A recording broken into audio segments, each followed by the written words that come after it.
kalimat di present perfect. Present perfect digunakan untuk menunjukkan sesuatu yang sudah terjadi sebelum kejadian yang lain di tenses present menyusul kejadian yang sebelumnya itu. Pertanyaan yang biasa kami dapatkan di kelas adalah apa bedanya present perfect dengan simple past? Karena present perfect menunjukkan sesuatu yang sudah, simple past juga menunjukkan sesuatu yang sudah. Saya akan kasih contoh begini. Saya punya teh.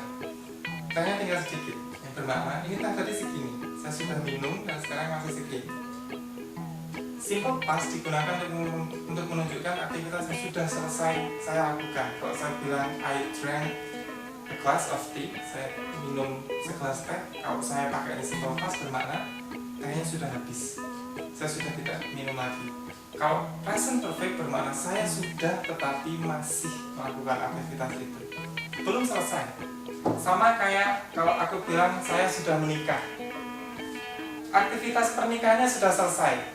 Tamu-tamunya sudah pulang, orkes dangdutnya juga sudah pulang, sudah saya bayar semua, tapi sampai sekarang saya masih dalam pernikahan itu. Saya belum bercerai dan belum ada cita-cita untuk bercerai. Nah, itu dalam konteks itu kita berarti sedang berbicara tentang sesuatu yang sudah terjadi. Bedanya dengan past tense, kalau past tense sudah, enggak lagi. Kalau present perfect sudah dan masih. Oke, sekarang kita bikin kalimat.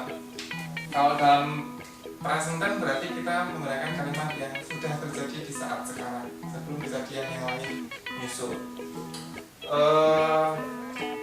Bagaimana kalau kalimatnya begini? Saya sudah lulus sekolah ketika adik saya masuk SMA. Oke. Ada dua kejadian. Saya lulus duluan baru adik saya masuk SMA. Cara menerjemahkannya bagaimana? Ya, sama. Tampaknya ketiga, tetapi yang berbeda adalah kata bantunya.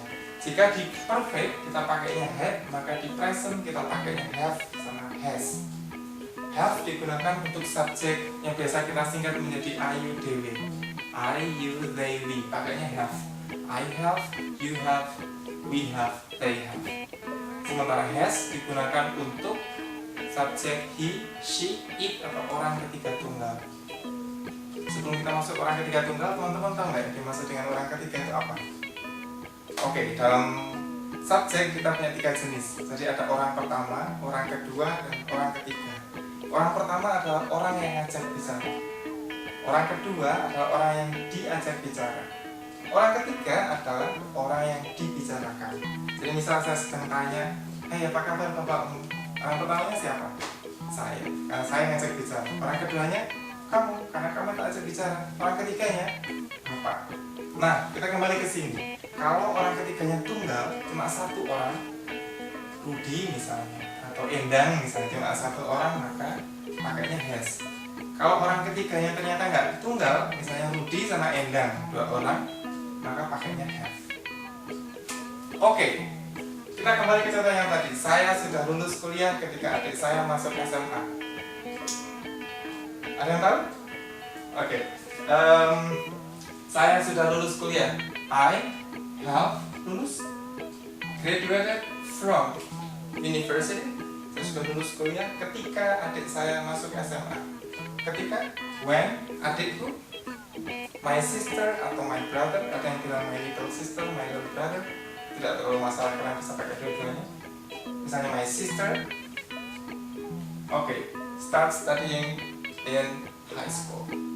Dari dua kalimat ini mana yang terjadi duluan? Saya lulus duluan. Kalau ternyata adikku masuk SMA duluan, baru saya lulus, ya tinggal dibalik. Intinya kalimat perfect adalah kalimat yang menunjukkan dari dua kejadian itu mana dulu yang terjadi. Kita pakai perfect untuk sesuatu yang terjadi lebih dulu, baru disusul dengan simple untuk kejadian yang didahului terjadinya.